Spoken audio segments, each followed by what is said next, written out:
Hello, and thank you for joining us for another segment presented by Budget, Books and Brains, your trusted source for insightful discussions on personal finance. In today's episode, we'll be exploring the topic of spending habits.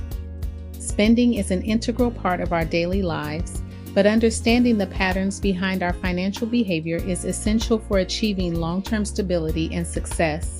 Let's take a closer look at what drives our spending decisions and how we can make more informed choices. We spend money on food, clothing, entertainment, bills, and so much more. However, if we don't keep our spending in check, it can quickly spiral out of control. Bad spending habits can lead to debt, financial stress, and the inability to achieve our financial goals. But the good news is that we can overcome bad spending habits with some self-awareness, discipline, and the right strategies. So today I want to talk about how to break bad spending habits and give you some tips that will help you become a better version of yourself financially. So let's get started with tip number 1, which is identify what you are spending your money towards or accountability purpose. Use your bank and credit card statements to verify. The first step to overcoming bad spending habits is to understand where your money is going. You need to be aware of your spending patterns in order to make changes. So take a close look at your bank and credit card statements and categorize your expenses. This will help you see where the majority of your money is going and identify areas where you can cut back. You can use a budgeting app or spreadsheet to track your expenses. And if you don't have enough time to go through all your transactions, you can look at your statements from the past 3 months. Make sure to include all of your expenses, including those small, seemingly insignificant ones. Once you have a clear understanding of your spending habits, you can start to develop a plan to change them. This might mean making some sacrifices in areas like entertainment and dining out, but it will be worth it in the end. So take the time to really analyze your spending patterns and make the necessary changes to get your finances on track. Now moving on to tip number 2, which is what type of spender are you? For accountability purpose, ask yourself this question. There are 2 types of spenders, those who plan, save, and budget, and those who just spend when they feel like it. Which one are you? If you're someone who plans, saves, and budgets, then you're already ahead of the game. You have a better understanding of your finances and you're more likely to make smart spending decisions. However, if you're the type of person who just spends when they feel like it, then you need to make some changes. You should start by tracking your expenses and creating a budget. This will help you see where your money is going and make smarter spending decisions. One way to improve your spending habits is to use cash instead of credit cards. When you use cash, you're more likely to think twice before making a purchase because you'll actually have to see the money leaving your wallet. Additionally, you may also want to consider using a debit card with spending limits. This will help you stick to your budget and avoid impulse purchases. Another way to improve your spending habits is to set financial goals. When you have something specific to work towards, such as a down payment on a house or a new car, you're more likely to be mindful of your spending. By setting financial goals and tracking your progress, you can stay motivated to make smarter spending decisions. Remember, changing your spending habits takes time and effort, but the results will be worth it. Tip number 3, do you pay your bills first or accountability purpose? Ask yourself this question. It is important to pay your bills on time to avoid late fees and damage to your credit score. But it's also a good idea to pay them as soon as you can. By paying your bills early, you free up more of your income for other things. This can help you avoid the temptation to spend money on unnecessary items and can help you build a savings fund for unexpected expenses. For example, let's say you get paid on the 1st and 15th of each month. You can set up automatic payments for your recurring bills so that they come out of your account on the 1st.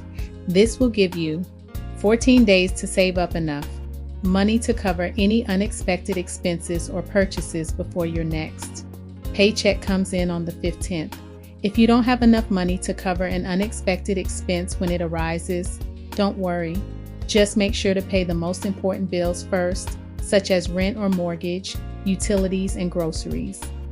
Then try to pay off the rest of your bills as soon as possible. Moving on to tip number 4. Do you have habits that you need to eliminate that eat away at your money or accountability purpose? Some habits can be detrimental to your financial well-being, such as eating out too much, buying unnecessary items, or not taking advantage of discounts or using public transportation. Eating out can quickly drain your bank account without providing the same level of satisfaction as cooking at home. Buying unnecessary items can also waste money and clutter your living space. Not taking advantage of discounts or using public transportation means you're missing out on potential savings.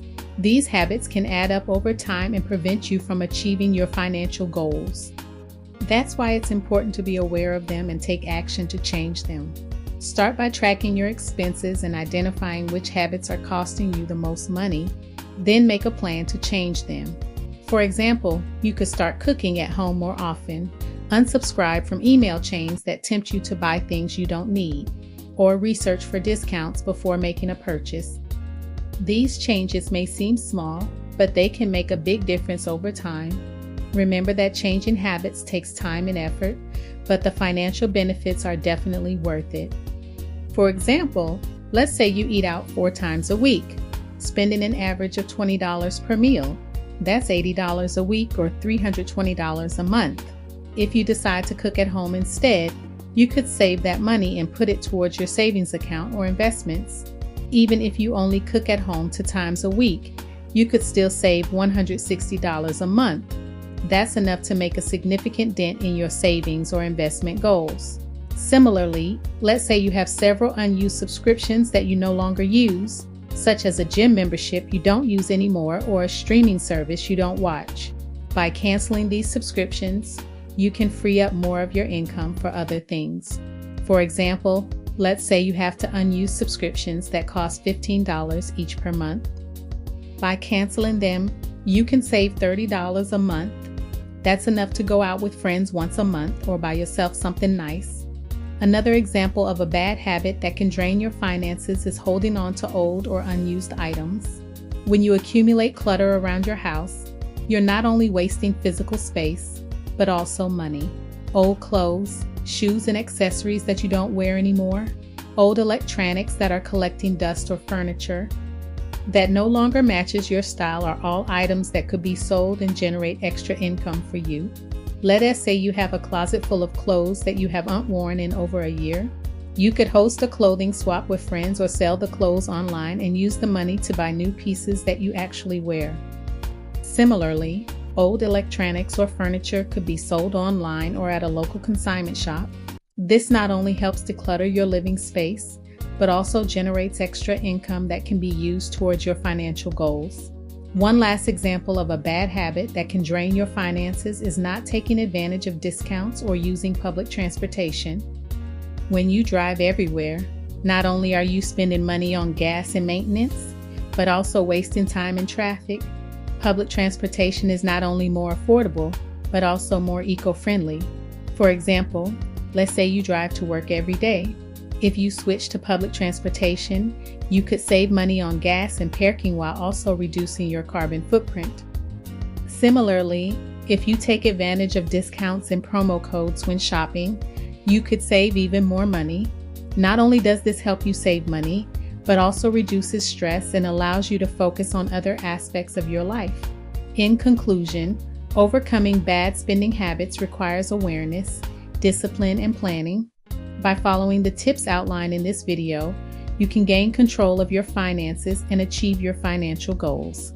Remember to track your expenses, create a budget, set financial goals, pay bills on time, and eliminate bad habits such as overeating, impulse buying, and not using discounts or public transportation.